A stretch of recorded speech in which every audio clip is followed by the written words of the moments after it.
А это вот наш домик, который вырос грибочком таким в голом поле. Но на следующий год, даст Бог, будем строить новый дом, а этот уже превратится в гараж.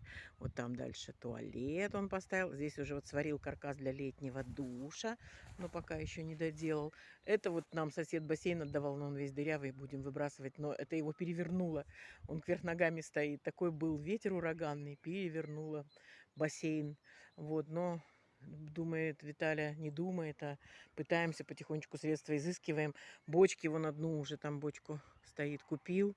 Еще будет бочки покупать. Краны, ленту купил уже. Трубу будет делать капельный полив, потому что это невозможно. Он пока поливает все вручную. Вот полгектара, соток 30-то, наверное, он позасадил, почти полгектара. Ну, единственное, картошку не поливает.